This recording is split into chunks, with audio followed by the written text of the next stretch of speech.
SJC-13360 in the matter of Kris C. Foster and others. Okay, we'll start with Mr. Mikulicki.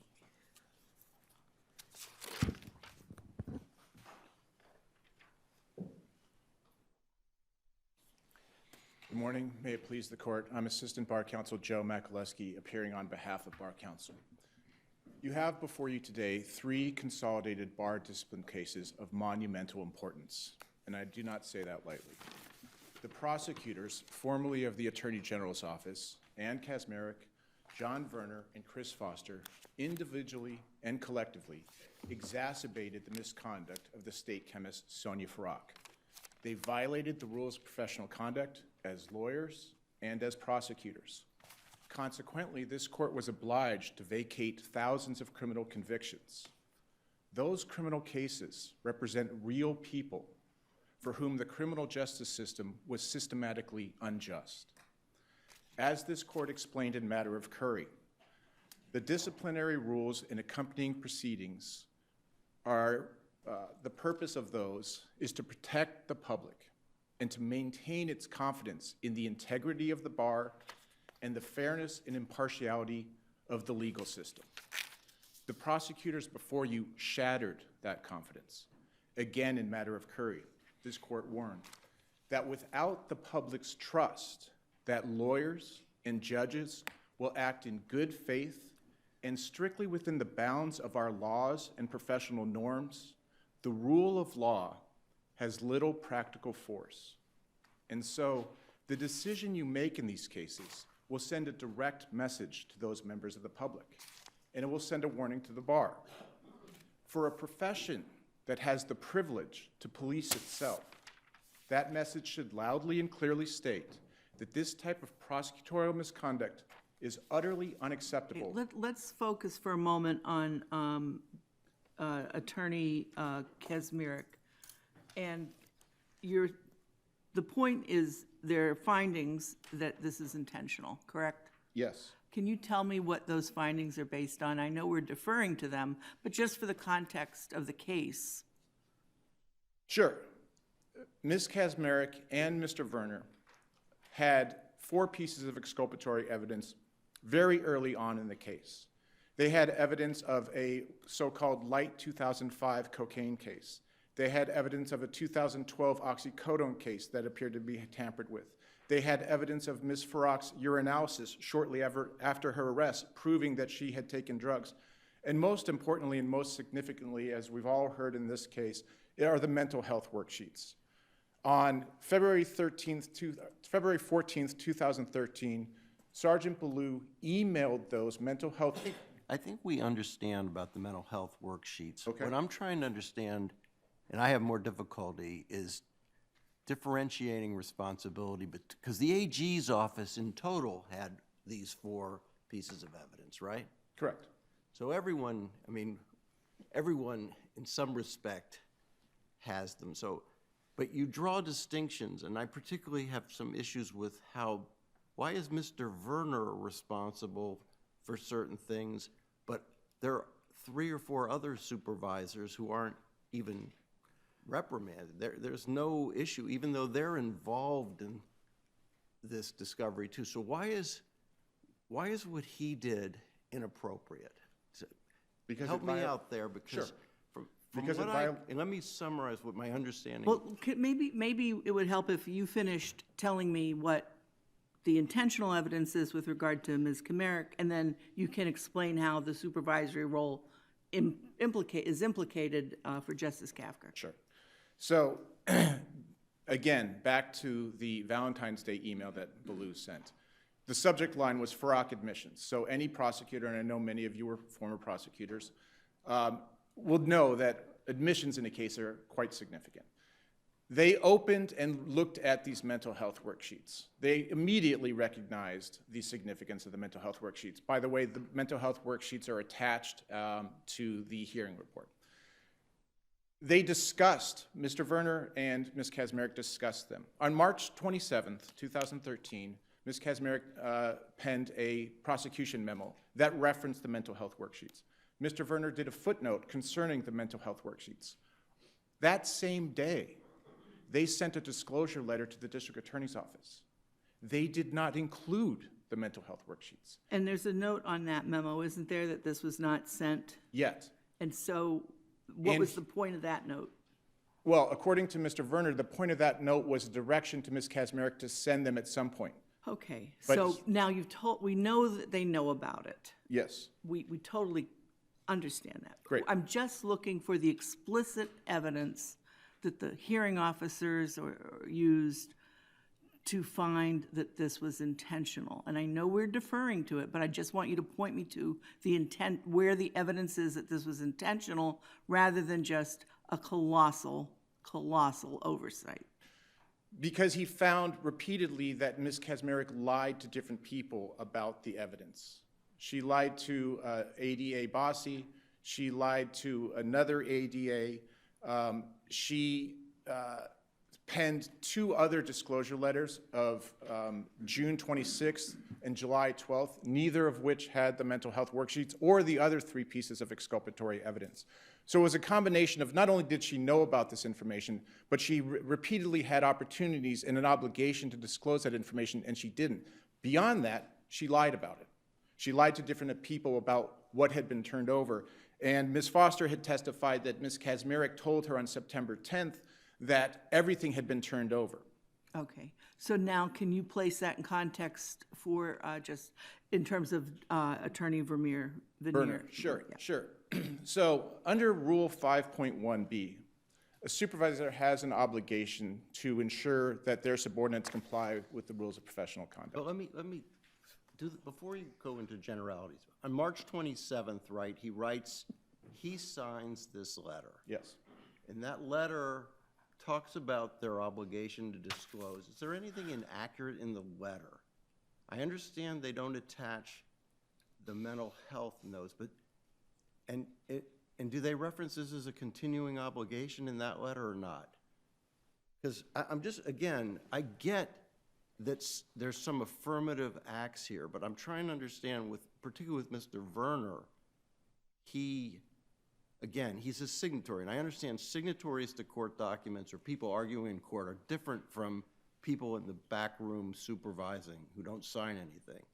But he signs this letter, but I don't know if there's anything inaccurate about the letter. Is there anything? No, there's nothing inaccurate. It's just Okay. under-inclusive. It's Well, woefully under-inclusive. But The not- letter says we have a continuing duty to, I don't believe the first letter you said. gotta wait till I finish Sure. asking the question before you answer it. Sure. The letter says we have a continuing obligation to disclose exculpatory information, correct? That is correct. Verner sets out a protocol that they used in the Dukin case, under which all the evidence goes to the DAs for them to be disseminated, which worked in Dukin, to the individual lawyers, correct? That is correct. Then there's a Pross memo when Verner says it hasn't been disclosed yet, the clear inference being it will be disclosed. And then months later, during the hearings in front of Judge Kinder, there's a dispute about the Ballou file and what's in there, in Verner's emails, and there's an agreement to turn over the Ballou file, and in the emails, it says that the worksheets are in the Ballou file, right? That is correct. So what did he do that was wrong? Multiple things. First of all, he testified, and as all prosecutors know, and as the court is well aware, when you have exculpatory evidence, you immediately turn it over. You don't wait. He was asked by the, now, first of All all, right, what's that rule of criminal procedure that says you have to do it right then as soon as you get it? in timely fashion. Timely fashion. Brady, its progeny, and the rules of professional conduct, 3.8. You also have to remember that Mr. Verner denied opening the mental health worksheets. At paragraph 74. That's his testimony. You Yes, still haven't, and it was, that's his testimony in this hearing. You need to tell me what he did at the time that was wrong. He did not disclose the mental health worksheets. He did not disclose the urinalysis. He did not disclose the 2005 cocaine case. He did not disclose the 2012 case. After that, He's he a then super, he's a received... supervisor, and his subordinate said, I'm going to disclose these things. He did not direct her to do that. Did he need He says, are you going to disclose it? Yes. And then he has to say, are you sure? No, that's not what the record is. The record is that he wrote in the Pross Amendment, has not been turned over yet. Look at his testimony that is put in the reply brief. When he was asked by the special hearing officer, can you explain to me why you did not disclose the urinalysis in the March 27th letter? Now, he couldn't be asked about the mental health worksheets because he testified that he hadn't opened them or seen them. When he was asked about the urinalysis, he said, well, Ms. Kazmarek's secretary did that. I had nothing to do with what was put into the letter. He's the supervisor who is supposed to ensure that his subordinate is following the rules of professional conduct, and he abdicates that responsibility to Ann Kazmarek's secretary. More than that, She's a prosecutor with 10, 15 years of experience. He's the head of the criminal bureau, right? Correct. He's supervising how many people at this time? between 105 and 110. So it's got 105 reports. I understand this is a huge case. Yes. But he's the thing he signed says we got a duty to turn over everything we're supposed to. She's the one who attaches the documents, right? She's not a kid. She's been a prosecutor for a long time. What he really has to, bird dog her on every. I mean, by the way, there are other supervisors, right? In this case, do they have the same, like with Foster? Someone's supervising her letters, asking has she looked at things, but we don't have them here. Okay. I don't understand why this guy's different. I can explain. Go ahead. So first of all, the fact that others aren't prosecuted is irrelevant. Well, it's relevant in the sense of you don't think it's worth pursuing for any kind of reprimand, but you're suspending someone for 3 months. That's got to be relevant, doesn't it? We want to treat people equally. Justice Kofter, nobody has alleged, and they couldn't properly allege, that there was selective prosecution in this case. Well, but Now, what to you're answer your doing question, is though- you're talking about a duty to follow up. So let and there are me a lot answer of- that question. Well, but Let let me me- finish the question. Sure. You have a duty to follow up. I get it. What is it? When you're dealing with something radioactive, you trust but verify, right? I get that. Mm-hmm. But you also have limits. You've got capable people following your instructions. I just don't know. I don't get it here yet. All right. So the answer that you, Justice Kafka, and you, Justice Graziano, may It's be... Gaziano. Gaziano, I apologize. With somebody with a name like Makalewski, you'd think I'd be able to pronounce all last names, but I don't have that ability. I apologize. The answer you're looking for is paragraph 244 of the hearing report. That's the answer you're looking for. What is it? And what it says is that the special hearing officer said that Ann Kazmarek's September 10th email concerning the mental health worksheets, quote, should have prompted Verner to ensure that they had been turned over to the district attorney's office. It should not have assuaged his concerns. It should have sent up a red flag. And what did And the all he email had to- say? Sorry, what was the September email? The September 10th email, she referenced the mental health worksheets and said they were in the file. And the special hearing officer indicated that her reference to the mental health worksheets, given the significance of them, given that they were referenced in the Pross memo, should have prompted Verner to ensure that they had been turned over. And all he had to do, He said this is a continuing obligation. He puts a note in there that says it's not been turned over yet, and he doesn't write the following two discovery letters, right? Kazmarek writes them herself, right? yes. So, and he's supervising 101 other people. It's here's- a lot to ask that I get that he may have made a mistake. No. But suspending him from the practice of law for something like that's a different order of magnitude. How onerous would it have been? What should he have done as a supervisor? It was the most high-profile case. You are bound with the special hearing officer's finding that it should have prompted him to do something more. What should he have done? The special Look hearing at- officer's finding was that Verner reasonably relied on Kazmarek's representation that all documents were produced, correct? Paragraph 244 says, Answer that question. it does not conflict with paragraph 244. It says that the September. Okay, so, all right, so that's a yes. And then the ABA opinion that you cite says to the duty of the prosecutor supervisor to be informed of the status and participate in major decisions like identifying Brady information, which was done in this case, correct? No, not correct. So that's ABA formal opinion 467. So that's the heart of it, Justice Gaziano, is that he should have been involved in the identifying the Brady material. Right. You combine that with 244 of the hearing report that said the email should have prompted him to do more. In a high-profile case, what more should he have done? How onerous would it have been? Looked at 2 pieces of paper, 2. Well, but Her June 26th remember, disclosure- Two pieces. Gotta remember, he's got a big job. These are not the only 2 pieces of paper before him. He's supervising 100 other people. I get it. It's a big case, and he could have followed up. Maybe he should have followed up. But is it of the order of magnitude? Again, he's got a 15-year prosecutor who's done the Dukem case, who's responsible for the subsequent discovery. You know, it seems like you're coming down awfully hard on maybe a mistake, but, you know, go ahead. Sure.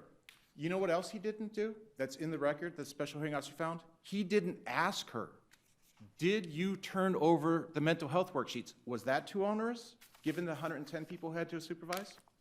All he had to do was ask her, did you turn over the mental health worksheets that we've been talking about for months?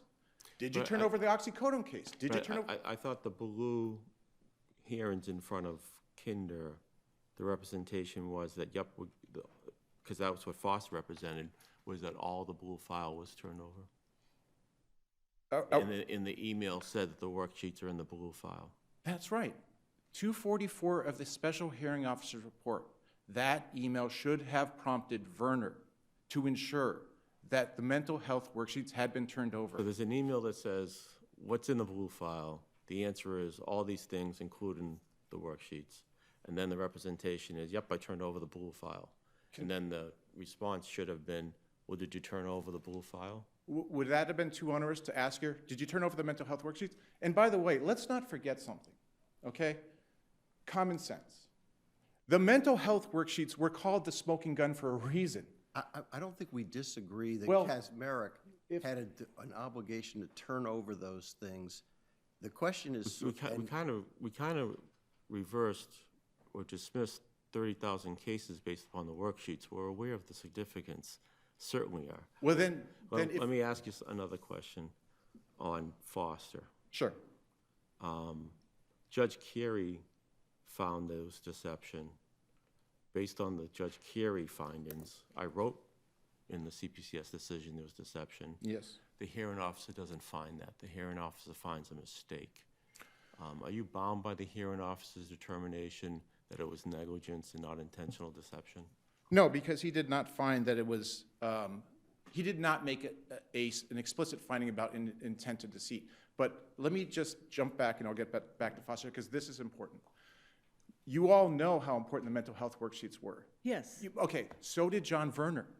If they had been disclosed, what would have happened?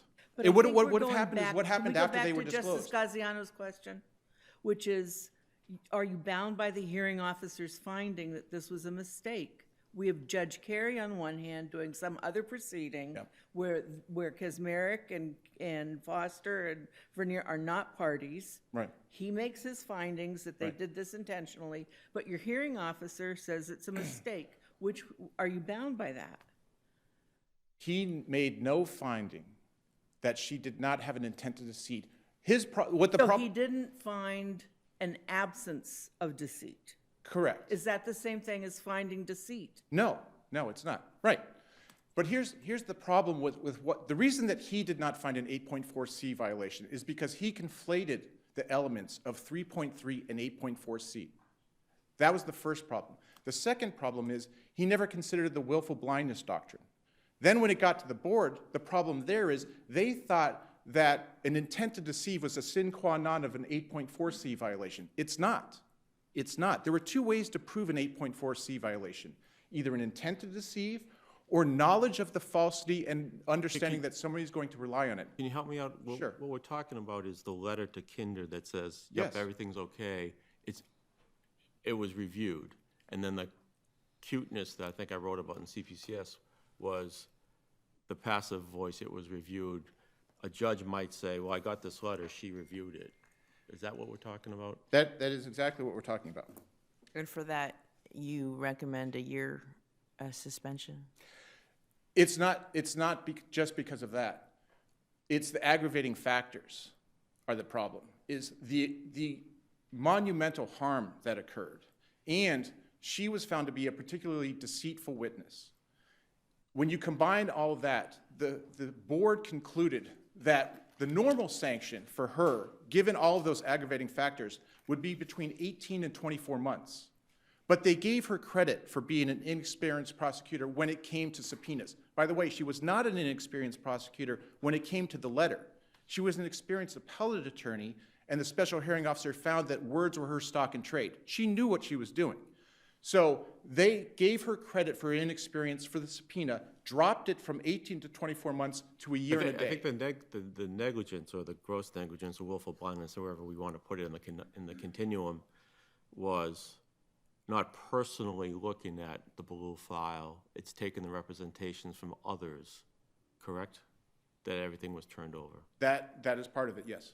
What do you mean part of it? What else is there? Well, she had an obligation to take a look, and she had never talked to Ballou. She'd never looked at the file. So there were it's clear there were false representations in the letter, all right? And it's clear that she was intentionally vague. Why was she intentionally vague? Well, because she hadn't done it herself. Exactly. Yeah, exactly. and so for that, I guess I'm wondering why, as Verner could rely perhaps on the prosecutor or the assistant attorney general that he had appointed for the matter, why she could not also rely on those representations that the whole thing had been turned over. For two reasons. One, she had an independent professional duty to do more given the task that she had. She was supposed to respond to subpoenas. She was supposed to respond to discovery requests. But She so could you're not- saying that a lawyer cannot rely in response to a subpoena on somebody else who's affirmatively telling them it's all been turned over? Not solely, no. Not if you cannot abdicate your professional responsibility onto somebody else. The other reason is because under Rule 3. What rule of professional responsibility says that you personally need to review every piece of paper in response to a document request? 1.1 and 1.3, you have to be competent and diligent. Right. Okay? And So the question is, where in competent and diligent does it mean that you personally need to review these documents? Take a look at the McDonald case. Because I got to tell you, in civil litigation where you have, just gigabytes Yep. of information, are you suggesting that you cannot delegate that to somebody else, that you have to do it yourself personally when you show up in court in response to a subpoena, that you yourself have to review gigabytes of information? I would ask you to take a look at the matter of McDonald case. It's And a that case civil says that? It's a civil litigation case. It says that? It's a civil litigation case that says an attorney was relying on his co-counsel and friend to follow up on a civil case. The co-counsel and friend gave him repeated assurances that he was following up on the case. The attorney did nothing to confirm that and was found in violation of the rule. If you have an independent So there would be some sort of requirement of, and I'm not disagreeing with you, I'm just asking. I know, sure. There'd be some sort of requirement of doing sort of tests, samples, right? Was this thing that I've now looked at, was that turned over? Is that what you're suggesting? What I'm suggesting is, Would be first the of all, that the reasonable sky rule. is not falling, that nobody has to micromanage anybody, okay? That's the first thing. Whoa, whoa, I thought, I thought that's what you had, that seems.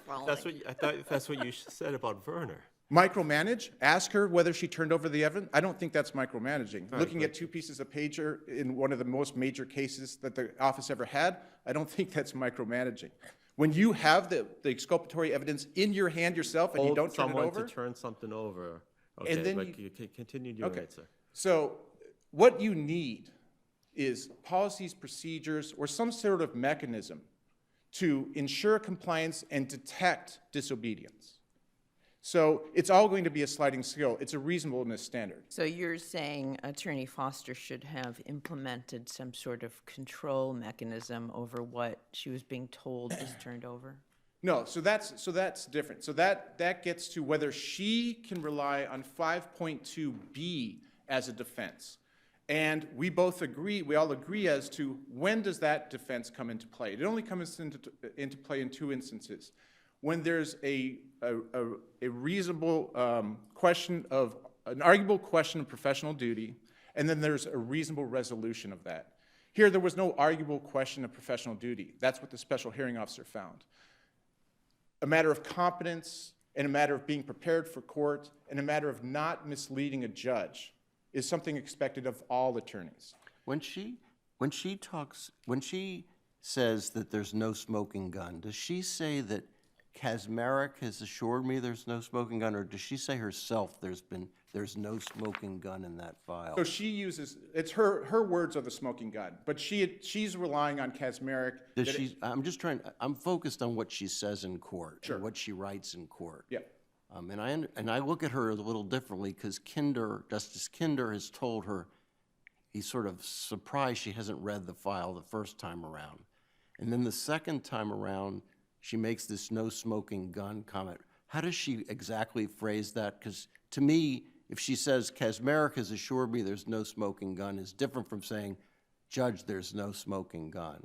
The smoking gun are Foster's words. They never came out of Ms. Kazmarek's. No, but I understand. Does she tell Judge Kinder there's no smoking gun because Kazmarek has assured me there's no smoking gun? Or does she just tell Judge Kinder back off because there's no smoking gun? Ms. Foster said, not under oath, but she said during the October 2nd hearing, I have spoken with Ms. Kazmarek and I have spoken with Mr. Blue, Sergeant Blue. By the way, Special Hearing Officer found that she had never spoken to Sergeant Blue. I have spoken to them and they assured me that there's nothing else, that the smoking gun that he's looking for is just not there. If I could ask you, you started out your presentation by talking about how important this case is and the implications for the bar. In the dissent, in the board memorandum, there's a lot of emphasis on this is a unique case, and Verner needed to do more because it's a unique case. And you keep on pointing out that, well, this is a unique case, this is different. So when we're looking at some very important decision about what the responsibilities are of supervisors, is this the case to have huge implications about what the responsibility of supervisors are? And before you answer that question, I want to add, you know, there's all sorts of issues going on with lawyer well-being that are understandable. The expense of litigation and practice of law is moving more and more people to mediation and arbitration.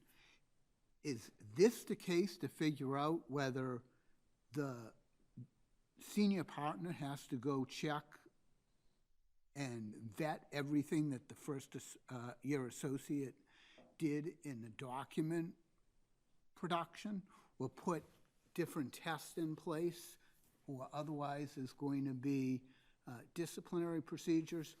Is this the case with these unique situations to be building exactly what the responsibility is of a supervisor? So there's a lot to that. What I will say is that the supervisor's responsibilities under 5.1b require reasonable efforts. Okay. So as we said in our brief, it shrinks and expands in different cases. And so each case is going to have to be looked at differently. With respect to this case in particular, first of all, and I can't emphasize enough, this was not an onerous thing that Mr. Verner had to do. He literally had to look at 2 pieces of paper. He just had to ask, did you turn this over? It's not like he didn't know about this. He had it. And he knew it wasn't turned over, because if it had been, He knew all kinds of things would have He knew it happened. wasn't turned over maybe in the first document production. But do we have any findings that he reviewed the second and third ones that Kazmarek did herself? Right, he did not review those. Okay, but again, he's managing 101 people. She's not a first-year associate. I know. She's a senior partner.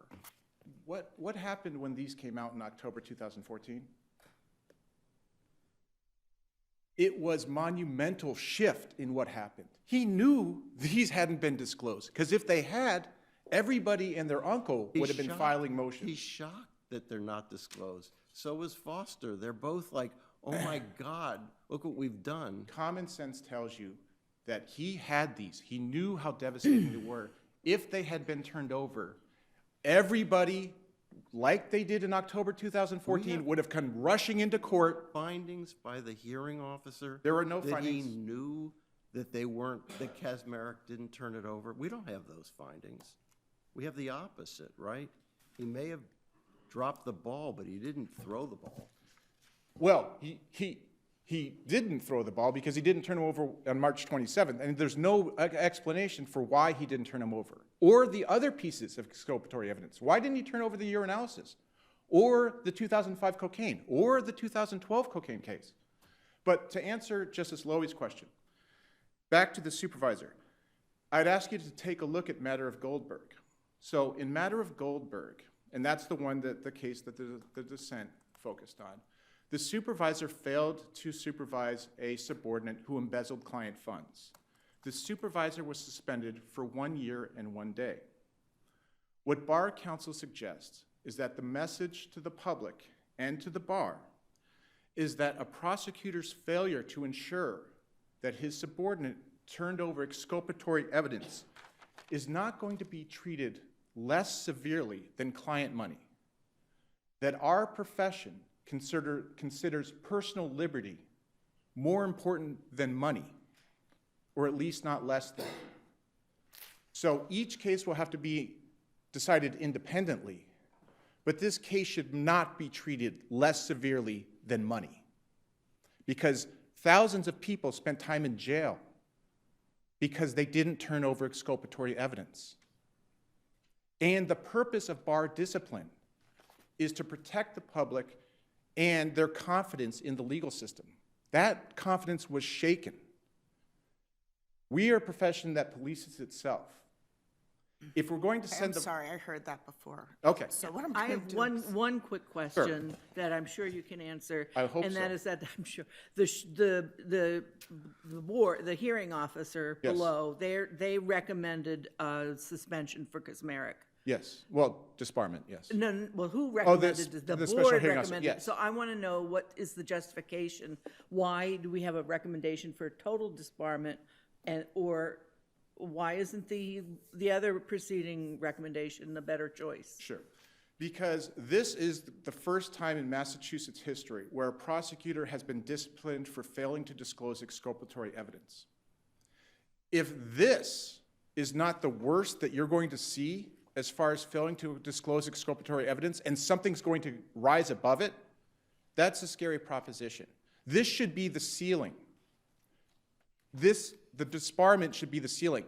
If 2 years is the most that Ms. Kazmarek gets, then other cases of failing to disclose exculpatory evidence would never rise beyond that, because you're never going to get worse than this, hopefully.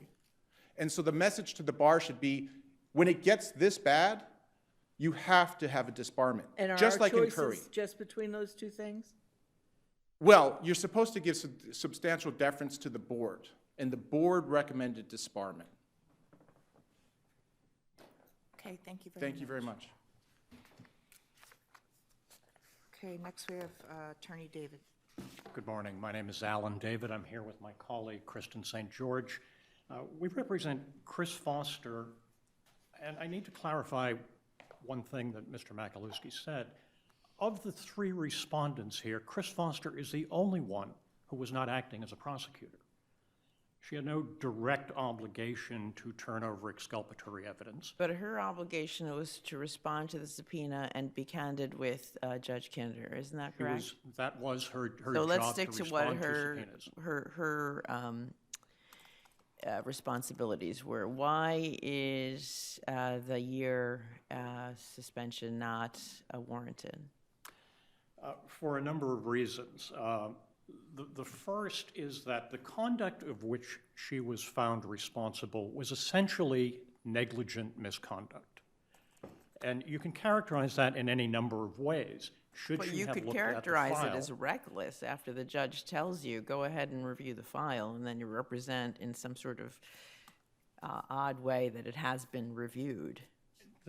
If Your Honor reads the transcript of that hearing, there was no order that she review the file. Well, I mean, a Superior Court judge kind of rises from a seat, a kind of mild-mannered great judge, and says, what do you mean you haven't reviewed that file? Go back and do it. Yeah, I'm not going to disagree with that. I mean, but the it seems to fact- me that the tenor is there, that you best go review that file. In hindsight, Well, of course, this is all but hindsight, but yeah. the request that Judge Kinder made, the order, was tell me if anything is being withheld on grounds of privilege. The answer to that then and now has always been no. Well, but there's two parts. He's also being assured that everything's being turned over except for the privileged material. So it's pretty clear that Judge Kinder's being completely misled on this, isn't he? I mean, you may be able to blame it on Kazmarek, but she is telling him there's no smoking gun and everything's been turned over. So what's he to do? And also, she's in court, she's not in a back room somewhere. She's in court making representation. She's got real responsibility, doesn't she?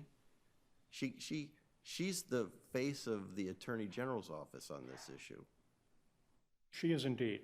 And she is at the opposite end of the hierarchy from John Verner here. But she's in court, so she's no longer some person in a back room doing discovery for some person who's going to argue in court. She's front and center, and a judge is nervous whether everything's been turned over, and she goes that extra distance and tells him there's nothing there. Isn't that really problematic? It would depend on the basis she had for making that representation. And this raises the issue of 5.2. But once Judge Kinder says, you haven't read the file, doesn't she go back and say, well, okay, I'm talking to Judge Kinder directly. I better read the file. I mean, isn't she on high notice that she's got to do that? As I said, in retrospect, it would have been the wiser course to do that. But what would that have revealed? She gets an email from Ann Kazmarek saying everything has been turned over. There's another email from Ann Kazmarek where Mr. Verner asks, what's in Joe Ballou's file? And she says, search warrants, returns, inventories, photographs, assorted paperwork, and mental health worksheets. That's all in the file. Kris Foster gets that email. So let's assume she reviews the file. She sees search warrants, returns, inventories, photographs, assorted paperwork, and mental health worksheets. There is no reason she would attach any more or less significance to the mental health worksheets than to the search warrants. She had been told by her client, Joe Ballou, who testified under oath, that everything had been turned over. She had been told by her colleague, Ann Kazmarek, that everything had been turned over, and then she was told by her supervisor, Randy Ravitz, that everything had been turned over. At some point, you have to ask, can you hypothesize a case in which reliance is more reasonable than this? And of course, she could have looked at the file. It wouldn't have changed the outcome. She would have seen the mental health worksheets. Of course she would have. They were there. But the result would have been the same.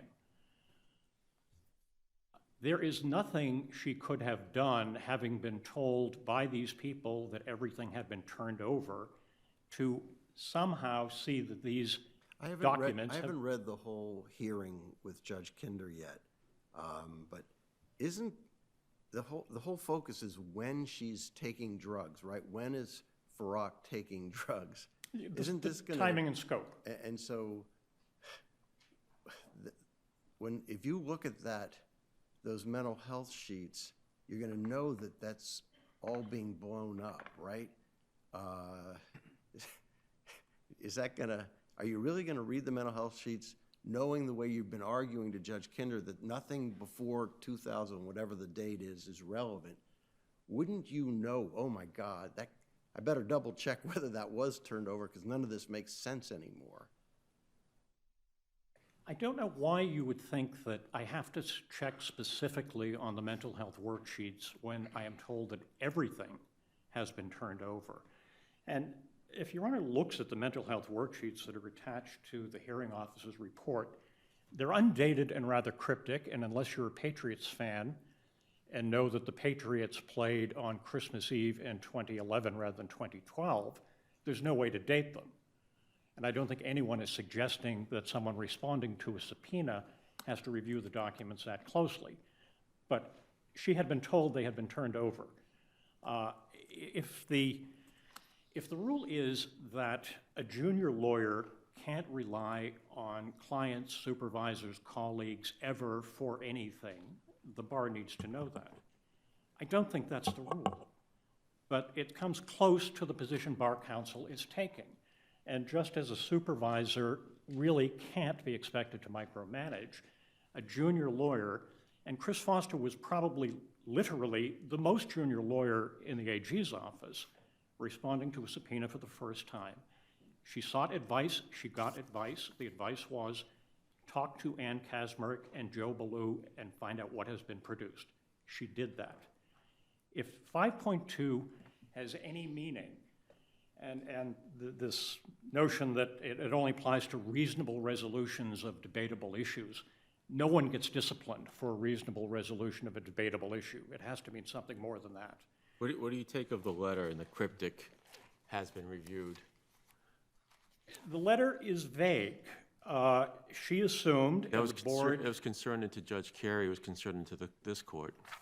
Pardon me? It was concerned into Judge Carey, and it was concerned vicariously to this court. I understand that. It was very concerning to Judge Carey, and the circumstances under which that testimony was elicited from Ms. Foster at that hearing are problematic. She was represented by a lawyer who had a gross conflict of interest and did not protect her in that hearing. But we're bound by this record, so... I understand that, too. The letter, at worst, is vague. The letter went beyond the direct scope of the order, which was, tell me if anything is being withheld. It added, it says everything has been turned over after review of the file.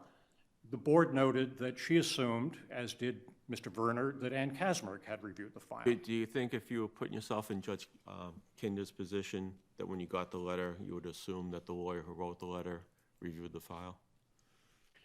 I'm not sure what assumption... After sending her away to read the file? You know, I know it's hard to get into the head of a judge, and we're not supposed to do that. A reasonable judge looking at this, if he or she had concerns... This goes to whether or not the letter is deceptive. Pardon me? This goes to whether or not the letter is deceptive. It was vague, and vagueness is different from deception. Vagueness is apparent on the face of the letter. If there is vagueness that troubles a judge, the judge can ask that it be clarified. Deception is not apparent on the face of a letter. Well, having been a judge in the trial court, I can tell you if I blew a gasket, as I want to do, and told a lawyer, go review the file, and then they came back to me and said, nope, we're all set, I would assume they reviewed the file. If that were the order, if the order were go review the file and come back to me, and there was a statement that the file has been reviewed, I would make that assumption. In the transcript of the September 9th hearing, that was not the order. The order was what is being withheld, and Ms. Foster had him clarify it. What is the universe of documents you're talking about? Is it everything the AG has, or is it Ballou's file? And the clarification was, we're talking about Ballou's file. And she was under the impression that everything in there had been turned over. And I'm not going to stand here and say she had no obligation to look at the file. Of course, it would have been better had she looked at the file, but it would have made a difference. Aren't there findings that she knew there was more outside the file? I thought there's findings from the hearing officer that Ms. Foster knew there was this separate collection of materials at the police department. There was evidence in the state police evidence locker in Springfield. And she knew about that. She did know that. So when she's writing again to Judge Kinder, isn't that fudged or blurred by her response? No, in light of the clarification that Judge Kinder issued, Ms. Foster was genuinely confused over what she was supposed to look at, or what the response was supposed to be based on. This is a subpoena request. Ballou shows up in court with a Redwell, right? Well, yeah, And then the he question showed up is- on the witness stand with his file. The file, and the question is, was it that file, or is it the file writ large, which is the entire case? And she asked about that. Do you mean everything the AG has, or do you mean And I thought Ballou's Kin- file? I thought And the Kinder answer is said Ballou. Ballou's file. Right. And on that, she had a representation from 3 different sources that it had been turned over. If I could, I'd just like to talk about the sanction. The recommendation was that Ms. Foster be suspended for a year and a day. Under the Kane case and under the ABA standards, where you're dealing with negligent conduct that causes harm, and we can assume for the moment that it did here, the presumptive sanction is a reprimand, not a suspension. Where do we take, or how do we take the magnitude of harm? Because when we deal with bar discipline, we come down harder on people who fleece, vulnerable victims. So we do take into account the magnitude of the harm. So aren't we supposed to do that here? I have 2 responses to that. First, on this record, harm has not been established. Well, There I would think- not I have think we been. can take judicial notice of the harm. Pardon me? I think we understand the harm Oh, there's that no was question. engendered by Sure, this. And if you read, and I'm sure you did, you read the CPCS decision, you saw the reason why we dismissed the cases as opposed to imposing the Dukem protocol was because of the attorney misconduct, right? So I think harm is pretty tough row for you to hold, to say there was no harm or lesser harm. Harm is not disputed. What is disputed, and I think not established on this record, is causation.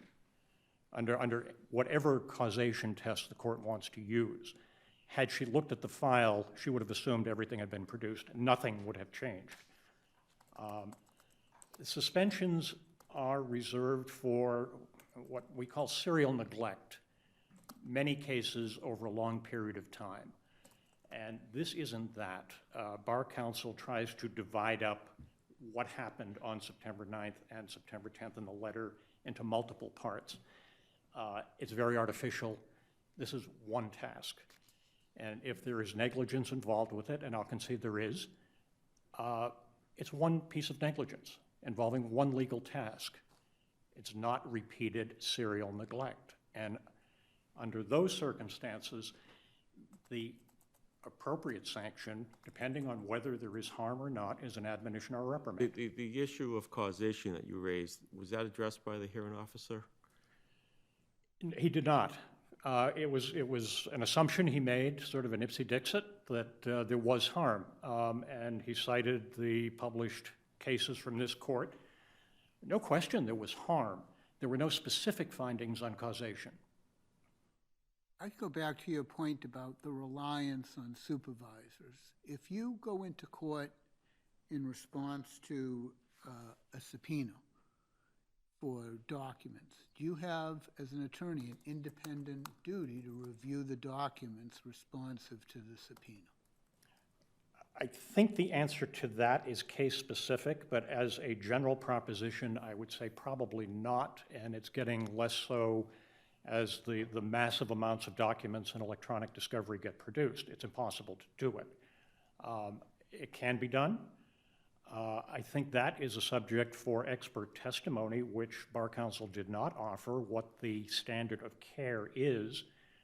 Ms. Foster offered expert testimony that said it's appropriate to rely on clients and colleagues and supervisors unless you have a reason to distrust them, which didn't exist here. So if you're looking at this record, the only expert testimony on the standard of care supports what she did, that there is no independent obligation to review the actual documents. Do you have a sense of how voluminous Ballou's file was? Pardon me? Is there anything in the record as to the volume of Ballou's file? Was it, for example, as we Justice do know Gaziano he- says, a read well, or was it gigabytes of information? We know what was in it, and we know the approximate size because he brought it up to the witness stand And what with was him. that approximate size? So it was something that could be handheld, is that what you're saying? Pardon me? It was a handheld folder. It was, Okay. that he brought up to the witness stand. How does that factor into our analysis as to what your client did was reasonable or not? If you're asking, is it possible, is it feasible to have reviewed that file? No, the I guess answer I'm to that asking is the yes. opposite question. Not only was it not negligent, was it reckless, given the volume of the file? No, it was not reckless. I'm not even sure it was negligent if, in light of the representations that everything in it had been produced. But why not? Because They've told her nothing. I'm just following up on Justice Gaziano and Justice Wendland's point, though. This is a manageable amount. I mean, this is not gigabytes. It's literally it's a file that he carried up to the bench, and how much stuff in the police department?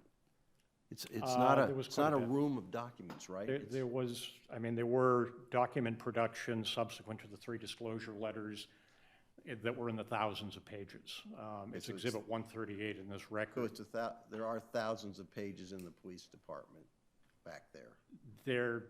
I'm not sure back then whether those thousands of pages existed. I believe they did, because I think the production was in the summer of 2013 of that. Because I thought Mr. Verner goes and does it himself in a day, right? Afterwards, when There's 239 pages or so. so it's not that much. Doesn't that impact? This is not, again, it's not General Motors and a layoff where they bring in the documents with trucks or now with electronic,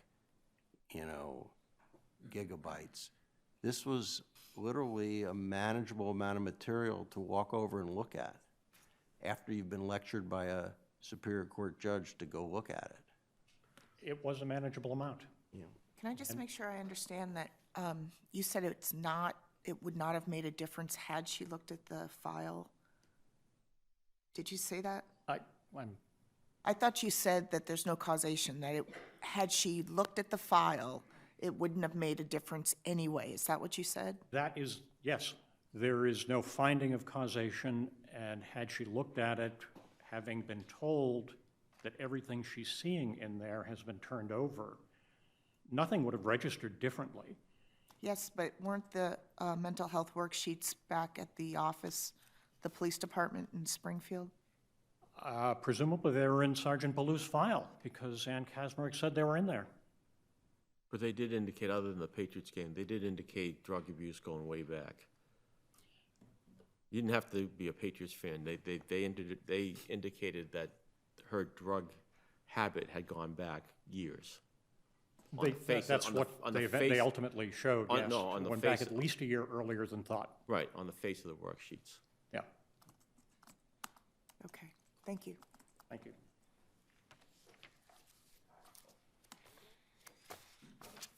Okay, and Attorney Kiley. Oh, sorry, Hanley. Good morning. Attorney Pat Hanley. With me is Attorney Tom Butters on behalf of John Verner, who is in the audience. May it please the court. With respect to John Verner, the question that is before the court, as you already discussed is the sanction. As the board stated, the presumptive sanction for a lack of diligence in supervision case where there was harm, we're not disputing that there wasn't harm, is a public reprimand. Neither Bar Counsel nor I have found a case or cited a case in which a supervisor has been suspended for lack of diligence in supervision. What do we do with a lot of harm, Mr. Hanley? Because we're supposed to balance things, and in this case, you know, harm is tough to quantify when there's prosecutorial misconduct, because you could have a case where someone doesn't give up a piece of exculpatory evidence and someone goes to jail, is wrongfully convicted of murder. So that's a lot of harm, of course. Here we have something that was, frankly, an insult to the criminal justice system. So if we have negligence and then we have an incredible amount of harm that is caused by prosecutorial misconduct, how does that figure into these norms of sanctions? Sure. In cases where there is minimal or no harm, this would be a case with lack of diligence and supervision would be an admonition. It does become more difficult when there's not a dollar value attached to it. I'm thinking of the Peroni case, 2007 case in which a bookkeeper embezzled, I think, $1.9 million over the course of 6 years. That lawyer remediated immediately and received a public reprimand. And so the lives of what have been called for rock defendants worth $2 million? I suggest that it's more, right? But an important factor as you consider how to quantify this harm is I suggest that the harm is meaningful and serious, and that's really as far as it goes. And then I think I suggest that it's important that the special hearing officer found, and the board was not at liberty to change it, that John Verner did not cause the harm, that he did not know and did reasonably believe and had given the appropriate directives that mental health worksheets and everything else, we're focused on mental health worksheets because they were in his email, but on everything else needed to be disclosed, and that he didn't in fact know until the email that came in from Luke Ryan, I think on October 30th or 31st of 2014. And I'd suggest that the distinction between causation of the harm is something that the court should consider. And He does. Sure. I mean, he does. He's a but-for cause of the harm, because had he told Kazmarek to turn it over, he's her boss, he could. He thought she was going to do it. That's your better argument, isn't it? But had he told her, this is important, we know it's important, turn it over, she would have turned it over, right? So it's hard to say that he didn't cause it in that sense. He's one of the causes of the harm. It may be that he has a reasonable right to expect her to, you know, when he writes yet, that she's going to turn it over. But I don't think you can argue that he's not a contributing cause of the harm. Well, I'd argue that I'd suggest that it's a legal distinction. I'd cite Brum versus Dartmouth, which is not in my brief, 428 Mass. 684. The legal distinction between failing to prevent harm and causing the harm. Mm-hmm. And the hearing officer was very clear that he failed to prevent the harm. And so if he had done the things that, like Bar Counsel said, would it have been onerous to say, did you in fact turn over the mental health worksheets, or did you in fact turn over everything? Well, he did ask that in an email, and he did get the confirmatory answer. Sorry. I'm sorry, I got a question, but please finish your answer. Sure, that's a meaningful distinction between failing to prevent and I'd suggest lack of causation. There's been a focus on the mental health worksheets because they indicate that her drug abuse went way back. But what's lost, I think, and I think is what Bar Counsel started with, as far as negligence or misconduct, rather, is the Springfield case with the 4 grams of cocaine that was light, and also the OxyContin use, which would have shown widespread misuse of drugs. Where is the indication that was supervised, those disclosures? I don't see it.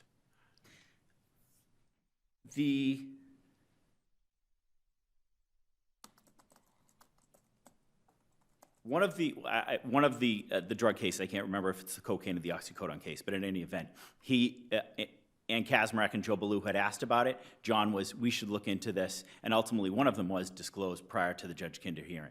But I'd suggest that the reason we're focused on the mental health worksheets is twofold. One, that they provided a link for attorneys to go backwards in time to show the length of the misconduct. I missed that from the record. So you think that either the Oxycontins or the Springfield case were disclosed? Yes. There's an email from Ann Kazmarek to now Justice Frank Flannery about that. And it was disclosed, I think, right before the hearing. So I want to say late August or early September. I can't quote a page right now. But just getting back to those other pieces of evidence, Mr. Verner, the instruction and the template from the Dukin case, and there are, by my count, in the record, 6 disclosures from the Attorney General's office in the Dukin case, and 3 disclosures from the Attorney General's office in the Farrak case. And there's a little bit of overlap in when those cases existed. But there are these rolling disclosures with the continuing obligation articulated in the letters of exculpatory information going to the district attorneys of all different types that aren't focused on mental health worksheets or aren't focused on any particular type of evidence. And so it was Mr. Verner's expectation that these rolling disclosures would include mental health worksheets as indicated in the Pross memo, but whatever other evidence. Why wasn't it turned over the first time, though? I mean, I get that it may not have to be, but if it's explosive and exculpatory, why isn't it in the first round? Is it? I know there's some reference to a HIPAA issue at one point, but also then people saying they didn't think there was any merit to that. But was there any reason why it wasn't turned over the first time? Was it still being reviewed for some legal issue? There's nothing that addresses that in the record as to why it wasn't in the first disclosure. The record does reflect that the disclosure letter was being drafted, I think, as early as March 21st, 2017. There's an email about it. And then there was a question of whether or not it should say obligation or continuing obligation. That's part of the Pross memo where Ms. Kazmarek expresses concern that the information could be privileged. And Ms. Farrak's lawyer says don't turn that over, correct? That is true that is in the Pross memo, and it is true that Farrak's lawyer said that. But I don't think there's evidence that those factors played into it being in the March 27th letter or not.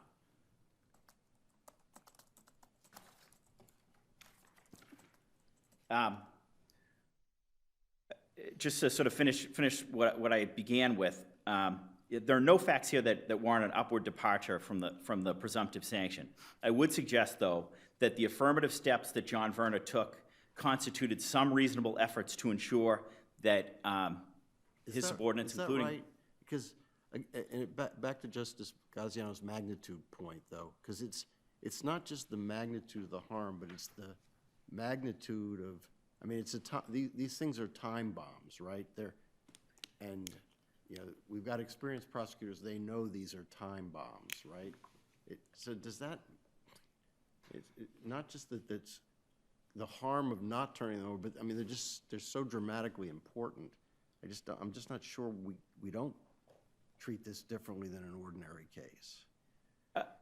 I'd answer it by what you're saying, Your Honor, by saying John Verner didn't treat this as an ordinary case. It is not the ordinary case that letters from the Attorney General's office go out to all the district attorneys and say, we have exculpatory evidence. We don't know who the defendants are, but we know they're out there.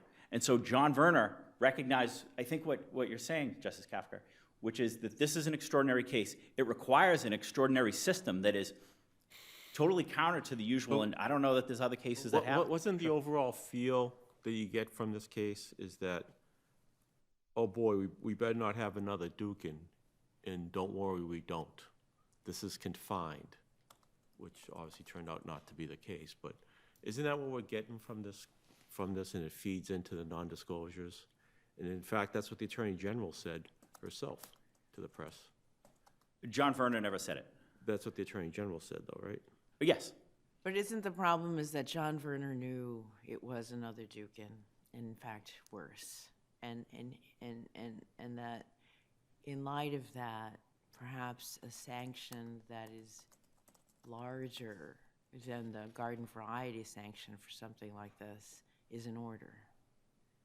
I agree with the premise of your question, which is this is another Dukin, and that's why it was treated like Dukin in terms of the affirmative disclosures. That's why the most knowledgeable lawyer about drug lab cases was assigned to the case. That's why Mr. Verner gave it important attention. And that's why Mr. Verner merits an extraordinary remedy, not in line with the other garden variety cases, I guess, is the conclusion. And tell me why I'm wrong. I'd suggest that a public reprimand in a case where 10 years since the actions at issue, where this is obviously a case that has gained great notoriety, rightly so, is not, I just suggest is not garden variety and is a meaningful sanction under the rules. What is a meaningful A example? public reprimand.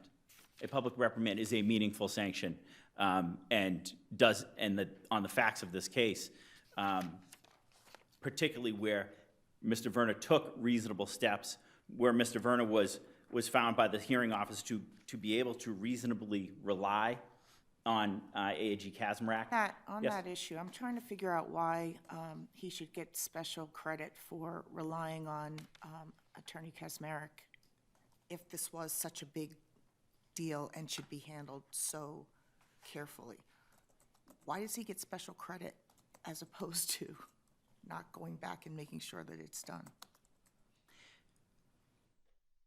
I'm sure Mr. Verner wishes he went back and made sure it was done. I'm sure he does. Right.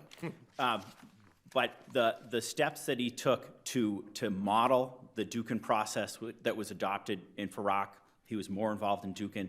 He was more comfortable with AAG Kazmarek by that time. That was reasonable. And the hearing officer concluded it was reasonable. The board concluded that it was reasonable. And although perhaps it wouldn't have been onerous to go back and audit the file or to ask one more question, that unfortunately those aren't the facts. But what he did was reasonable under the circumstances, not only in the organization that he was working in. I mean, he was the chief of the criminal bureau, but this hearing officer concluded for the purpose of these disclosures, he was Ann Kazmarek's direct supervisor. That's meaningful. That's why he gets here. But it's also meaningful because as the chief of the criminal bureau, he recognized this is a big case.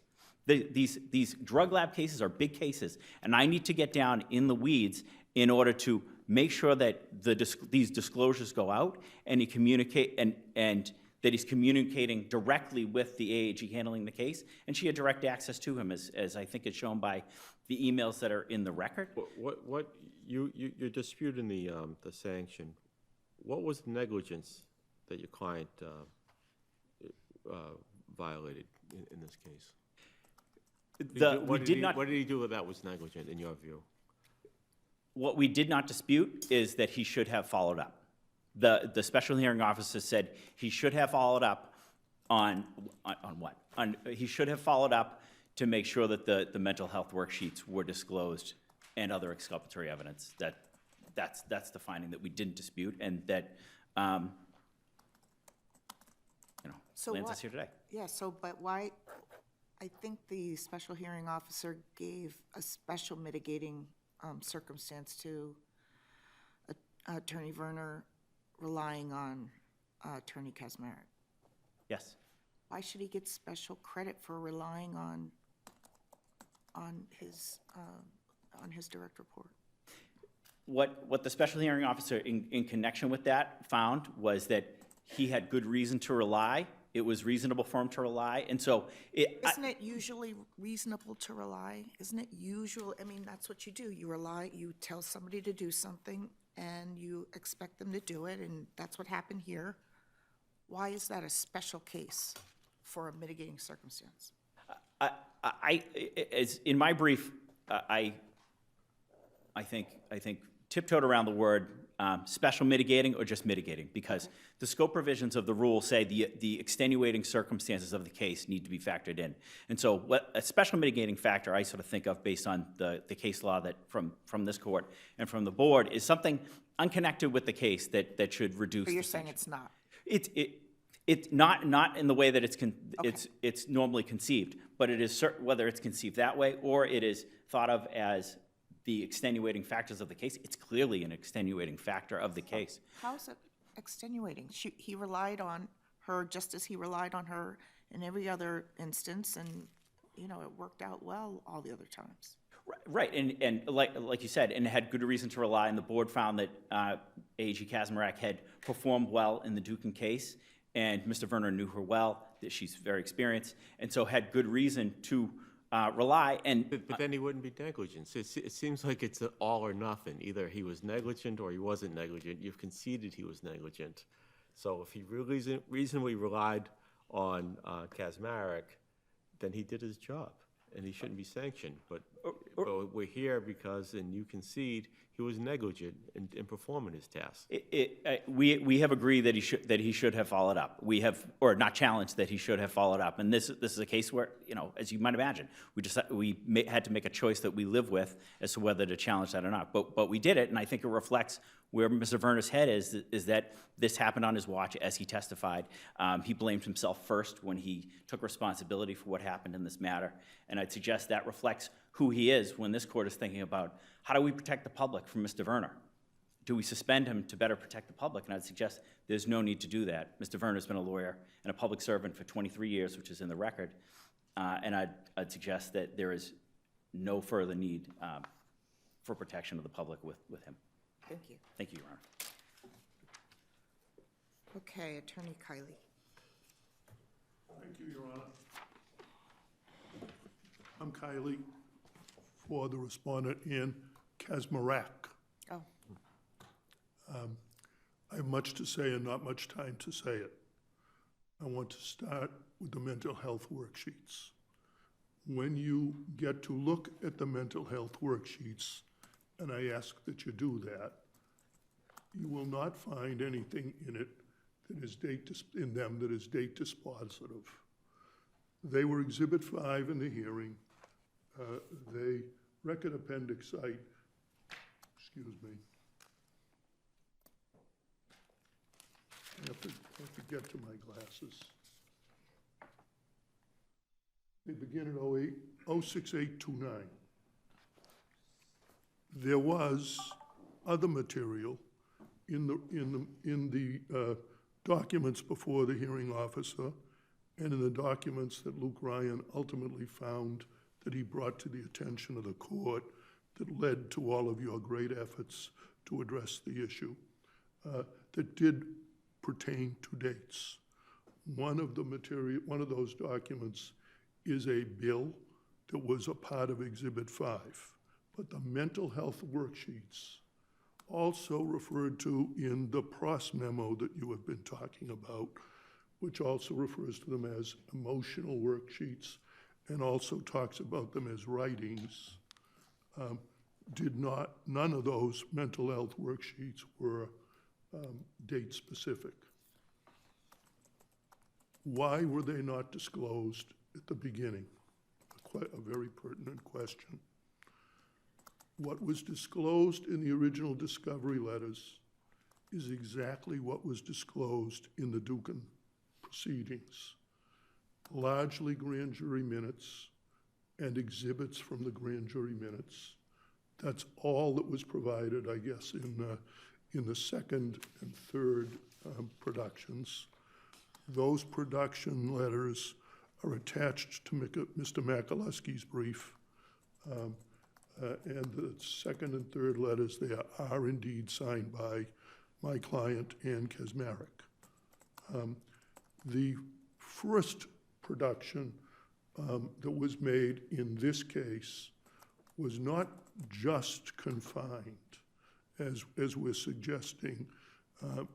It also included, Judge Kinder wanted not just to get to the timing and scope, but he also wanted to get at the audit that had been done of the state lab's processes.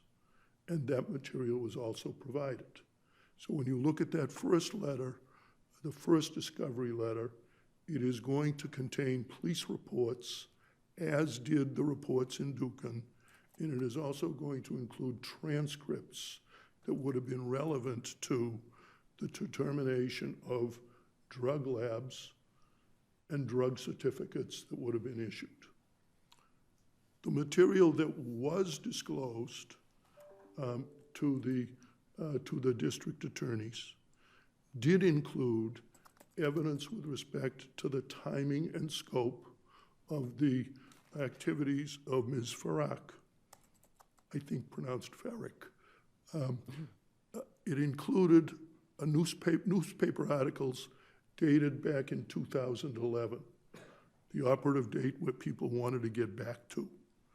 It included testimony from Ms. Farrak's wife, the information that Attorney Perinsky later sought to oppose with respect to drug usage back to 2000.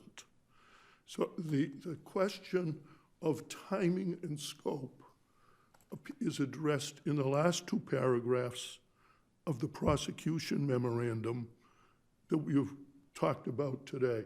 The last two paragraphs deal with the most significant issue.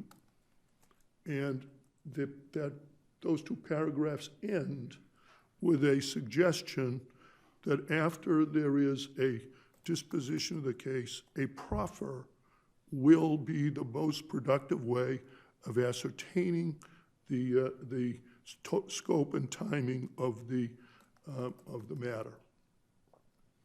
That was Ann Kazmarek's suggestion. Fast forward, if you will, well, you don't have to fast forward yet. No. So let's set the time frame for you. I think it might be helpful. We're here on the first Monday in April, 2023. The indictment in this case of Sonia Farrak was the first Monday in April 10 years ago. The arrest followed Martin Luther King holiday. The email with the admissions is Valentine's Day. As you think about timing, those things will enable you, as you think about it in 2023, to keep things in perspective of how they go. The first disclosure letter goes out on March 27th. The Pross memo hasn't even yet been approved. The presumption is it came back, and the hearing officer does decide that it came back at some point, not before it was indicted the following Monday, but at some point. Then you're going to see a gap with respect to the things that matter in this case. Things heat up come September. Judge Kinder is going to have a hearing designed to get at the audit, with all of that drug certificate stuff that you read in my brief. I hope you all read my brief. And as the court noted, the Attorney General, who has argued Melendez-Diaz in many forums, comes out and says there's no problem with our drug certificates. And I ask you to consider that that's the context in which those statements were made, and as they were not made by Mr. Verner, they were not made by Ms. Kazmarek. As the Kinder hearing approaches, there are subpoenas. They're put out by Mr. Olenoff. Mr. Olenoff is representing the defendants, the respondents, the claimants, I should call them in that case. All of them are post-conviction. You are dealing with a post-conviction matter today. You know what materiality is. Timing sometimes is everything. Ms. Kazmarek suggests, why don't we just have Joe go? Joe goes. Joe brings his file. His file is not the evidence. His file, everybody knew that the evidence seized from the car was far beyond what was in Joe Ballew's file. So, counsel, Baloo did not have in his file the mental health Well, worksheet? frankly, I can't make that representation because this testimony has been different, Judge Wendland, Justice Wendland. But you started off with a question about, to Mr. Makalewski, about getting a sense, I think it was a Mr. Makalewski, a sense of what was there. That's exactly what the question was that Mr. Verner asked of Ms. Kazmarek. Can you get a sense of what's in the file? And within minutes, there's a response. And she lays out the things that, in my mind, she would understand to be in the file. That is on September 10th, a little after Labor Day. She does three things on September 10th when this question arises that you should bear in mind, and I think these are circumstances that matter as you're evaluating the sanctions you impose. First, let me not do it first. She reiterates her profit concerns by communicating directly with Elaine Perinsky, the lawyer for Ms. Farrick, and asks if she'll consider a proffer.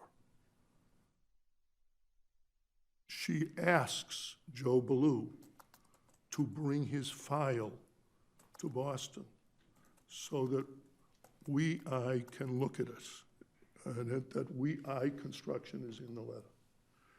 And she calls the evidence lawyer, the person in charge of the evidence officer at the lab, to see what they can do about all of the retesting, because things are starting to heat up. That's what Ann Kazmarek does on September 10th. She never disclosed the mental health worksheets. There was a concern about the mental health worksheets. The special hearing officer did not credit her testimony that she had forgotten about them over the course of time. But the Dukin protocol, if you will, is also shaped by significant events that are in this record. And they are the letters that are exhibits 1, 2, 3, and 4 that are in the record here that deal with the investigation that was to be conducted at the lab. And what those letters indicate is that the Attorney General and the governor agreed to a methodology to determine what the underlying problems were with the labs and the drug certificates. Mr. Kelly, that has to do with systemic issues in the lab, but with respect to the September emails where there's a representation that the worksheets are in the Baloo file, and then the subsequent Foster representation of Baloo, and the impression, as found by the hearing officer, that Ms. Kazmarek said that all that stuff has been, Baloo's file has been disclosed. What do you do with that? That's the problem here. I get it, sure. What do I do with it? Again, it's what's there is a direct response first. Because I Get a sense. Then the very next thing is that everything misspelled he's got? And the response is no. Think working file. The evidence is in the locker in Springfield. That's the direct response. Now, again, there are findings by the hearing officer that are based on credibility and intent, and I can do nothing with those. Because Judge Carey, in a different proceeding, in Ms. Kazmarek had said, well, I had issues about privilege, and Judge Carey dismissed those. So, and that's what led, obviously, to the... But I raised my hand earlier. I don't agree with that. Right, no, but that's, exactly, but that's what we had, and that's what Judge Carey found. In this case, we have the special hearing officer's findings, which are akin to Judge Carey's findings that we are bound by. So I'm asking you, what do we do with those findings of intentional non-disclosure? So,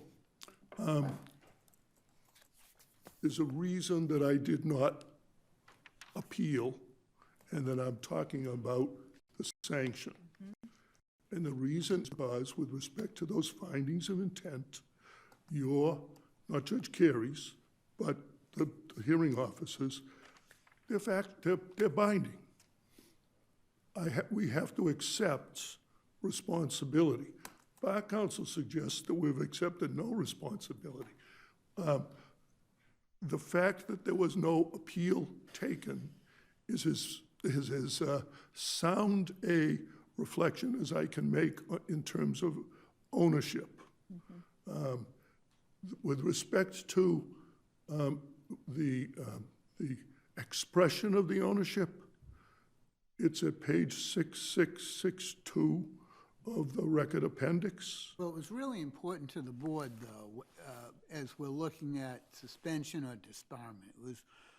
It seemed really important to the board that they had the sense she just didn't get it. She didn't appreciate or understand the gravity of it. And there was a concern about the lack of appreciation of the role of defense counsel. But her role in the controversy, I know I'm bringing up two things, but her role in the controversy and her understanding of her role in the controversy seemed to matter to the board. Did. And so let's talk about that. Well, here, first I want to, in this circumstance, where you reserved and reported, your review is de novo, with a substantial degree of deference to the board on sanction. But in terms of seeking sanction, your job, and it is maybe your burden, but your job is to fashion things that work to restore public faith in the bar and the system, but also to do the most appropriate thing with respect to the lawyer that is before you. And all of these circumstances that I'm talking about in terms of what my client did matter. So that's the short answer. With respect to, monumental is the word of the day. This court, you have done the lion's share. You've done all that the court can do to remedy the problems that existed prior to 2013. The legislature has done a lot in terms of reallocating the responsibilities for testing. The transfer of functions within the executive branch are real.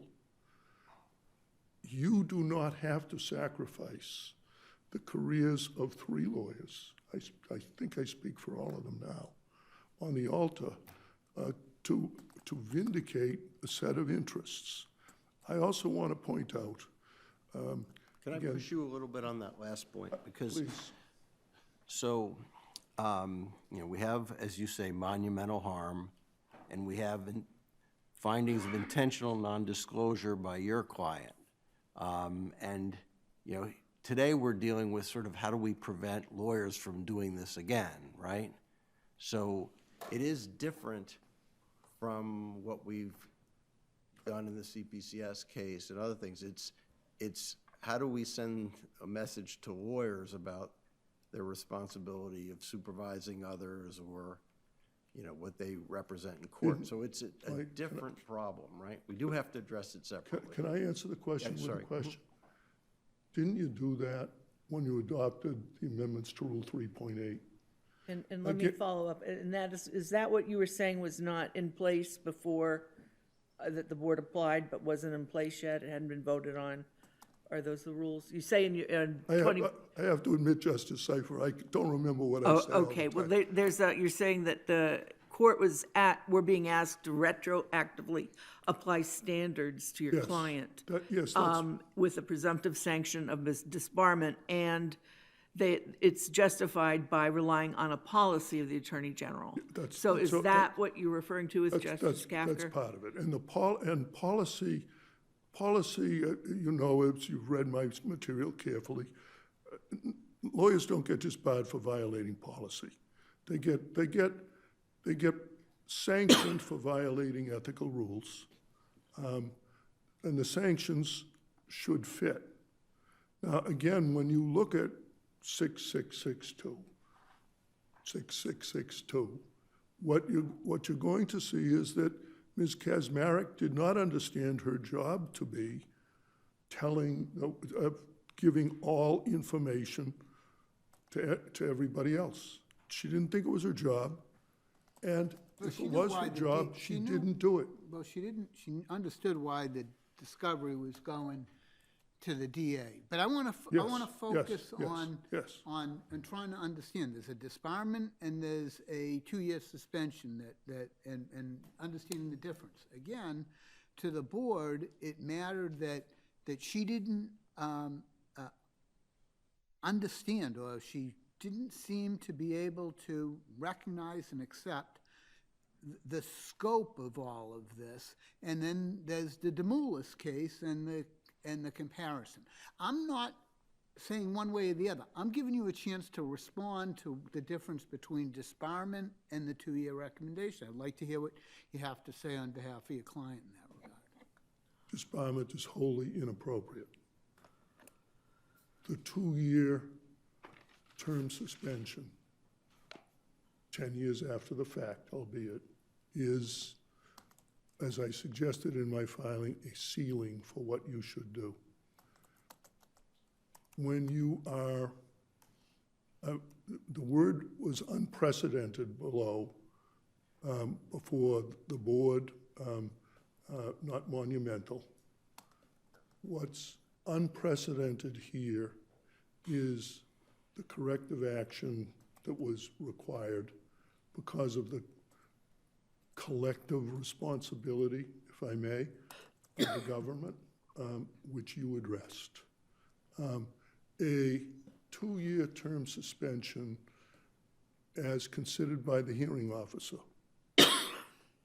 And when you look at the hearing officer's findings, he went through how he arrived at that sanction. In our submission and I'm going to ask you to read in particular because I don't have time to. I want to make sure that you read the sanction memoranda that I filed that are at Record Appendix 0068, 662 to 680, and 545 to 567. I addressed them there. I don't need to take your time doing it. I identified in that document, the latter document, the earlier document, I identified in those documents a series of cases where prosecutors withheld directly, real prosecutors in the cases, withheld exculpatory information and no sanctions were imposed. The prosecutor, the courtroom prosecutor in this case, with respect to these matters, was none of these 3 individuals.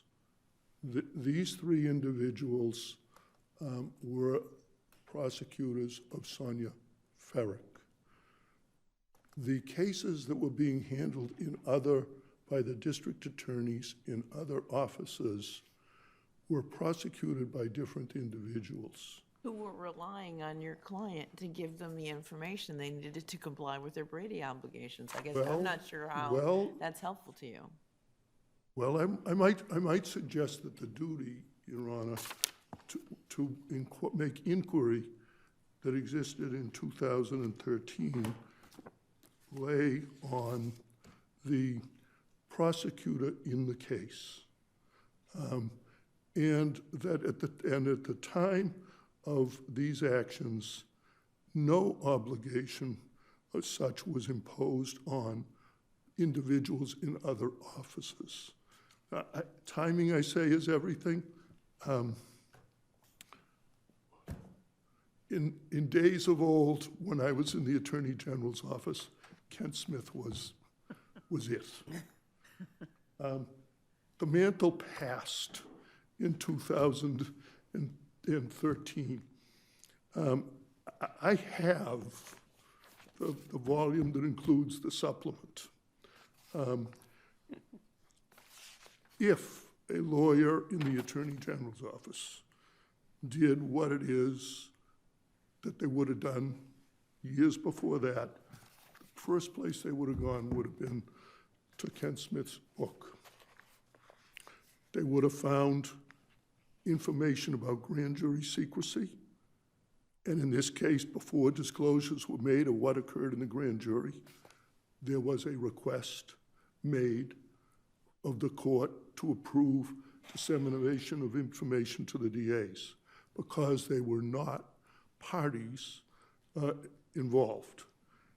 If one had picked up the book, one would have found reference to the Dwyer Protocol with specific reference to 23320B and psychotherapist materials. There would have been no suggestion in the book about what a prosecutor should do Excuse me, in but the observers. Attorney Kiley, you're not suggesting that she purposely did not disclose? No, I'm. So we, yeah. My point is simple. Maybe I'm making it more complex, Your Honor. The world changed.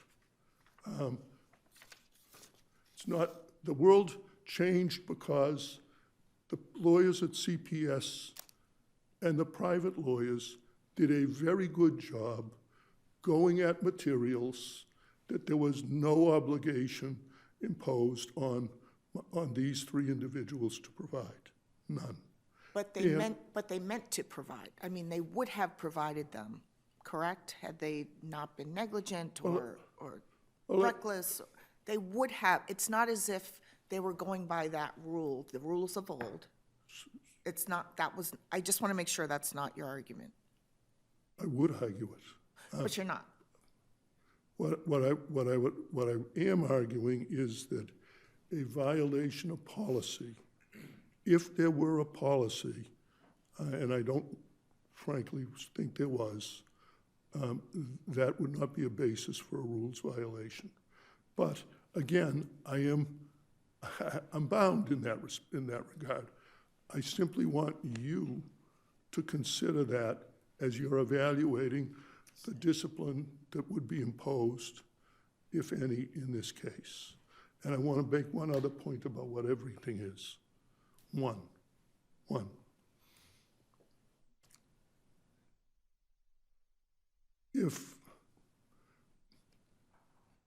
When you look at this record,